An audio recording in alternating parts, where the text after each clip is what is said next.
नमस्कार सनातनी। सनातन धर्म अंतरिक्ष के बारे में क्या कहती है? देखिए, सनातन ज्ञान बहुत ही सूक्ष्म लेवल की ज्ञान है। जैसे कि एक बेसिक लेवल की विज्ञान है फिजिक्स एंड केमिस्ट्री, जहाँ पर हम इलेक्ट्रॉन, फोटोन और न्यूट्रॉन की लेवल तक जा पाते हैं। इससे हाई लेवल की विज्ञान है क्वांटम फिजिक्स। यहाँ पर हम मैटर का एनर्जी, फ्रीक्वेंसी और वाइब्रेशन की लेवल तक जान पाते हैं। ये उससे थोड़ा सूक्ष्म लेवल की विज्ञान है। इसी तरह अंतरिक्ष को देखने की हमारे पास दो नजरिया है, पहला साइंटिफिक वे और दूसरा वैदिक वे। आज हम लोग दोनों नजरिया से अंतरिक्ष को देखने की कोशिश करेंगे। साइंस को माने तो पृथ्वी से 100 किलोमीटर ऊपर से अंतरिक्ष स्टार्ट होता है। उसके बाद पृथ्वी से दूर जाने पर हमें नवग्रह के साथ हमारा सोलर सिस्टम मिलता है। ऐसे ही कई लाखों सोलर सिस्टम को मिलाकर एक गैलेक्सी बनती है। हम लोग मिल्की वे गैलेक्सी का पार्ट है, जो करीब 10,000 करोड़ स्टार के साथ 1 लाख लाइट ईयर में फैला है। ऐसे ही 20 गैलेक्सी को मिलाकर एक लोकल ग्रुप बनती है, जो करीब 1 करोड़ लाइट ईयर में फैला है। मतलब एक लोकल ग्रुप में कई गैलेक्सी और एक गैलेक्सी में कई बिलियन बिलियन स्टार, उनमें से एक हमारा सूरज। एक लोकल ग्रुप से एक सुपर क्लस्टर बनती है, जो करीब 11 करोड़ लाइट ईयर में फैली है। उसके बाद ऑब्जर्वेबल यूनिवर्स, मतलब जहाँ तक ह्यूमन बींग्स ऑब्जर्व कर सकती है, जो करीब 9300 करोड़ लाइट ईयर में फैला है। एक लाइट ईयर मतलब करीब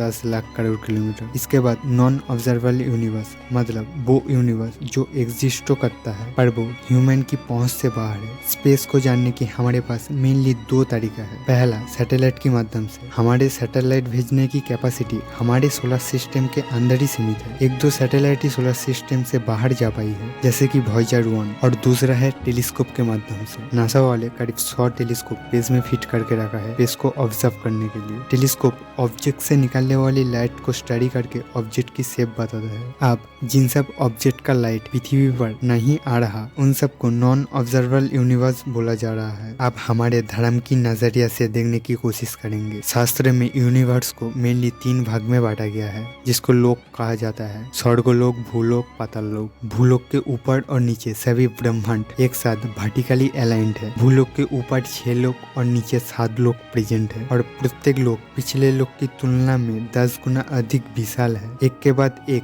प्रत्येक पृथ्वी से 10 गुना दूर तक फैली है। पहले ब्रह्मलोक, उसके बाद तपलोक, जनलोक, महलोक, सवरलोक, और इसके बाद इस एरिया को भूवर्लोक कहा जाता है। शायद यह हमारा प्लानिटरी सिस्टम है। उसके बाद भूलोक, जिसको मृत्युलोक भी बोला जाता है। भूलोक के नीचे 7 लोक है, अतल, बितल, सुतल, तलातल, महातल, रसातल और पाताल लोक। ये एक पूरा यूनिवर्स है जिसे ब्रह्मा जी ने क्रिएट करा है, और ये पूरा ब्रह्मांड एक कॉस्मिक एनर्जी से घिरा हुआ है, जो इस क्रिएशन को दूसरे क्रिएशन से अलग रखता है। हम विष्णु जी के आसपास ये जो प्लैनेट्स देखते हैं, शायद ये सब ब्रह्मा जी का रचाया हुआ इन्हीं सब क्रिएशन है। अब ये सब तो हमारा शास्त्र में दिया हुआ है, पर इनका कोई एग्जिस्टेंस है या नहीं, इनके ऊपर सवाल खड़ा किया जा सकता है। पृथ्वी के ठीक ऊपर एक स्टार है, जिसको पोलर स्टार के नाम से जाना जाता है। हिंदूस कॉस्मोलॉजी को माने तो ये सब लोग वर्टिकली प्रेजेंट है, यानी ऊपर से नीचे। हम पोल स्टार को किसी एक लोक के साथ तुलना कर सकते हैं। शायद ये ब्रह्मलोक है, क्योंकि हम अगर हमारा सप्तऋषि तारामंडल के देखे तो ये पूरा साल में इस पोलर स्टार का चक्कर लगाता रहता है। और सनातन धर्म में इन 7 सुप्रीम ऋषियों को ब्रह्मा जी का अंश कहा गया है। इस कॉन्स्टेलेशन की बात को फॉलो करके शायद हमारे स्वस्तिका बनी है, जो हिंदुइज्म की एक मेन साइन है। देखिए, सनातन धर्म में एक मेन कॉन्सेप्ट है जीवात्मा की कॉन्सेप्ट। शास्त्र में इन सब लोग के बारे में पूरी डिटेल में दिया हुआ है, जिनमें यह भी बोला गया है कौन सा लोग में कौन रहता है और कौन किस लोग में ट्रैवल कर सकता है। भूलोक से ऊपर की तरफ यानी तपलोक, सत्यलोक की ओर जो जीवात्मा इस मृत्युलोक में अच्छा काम किया है, जो तब ऋषि मुनिया है,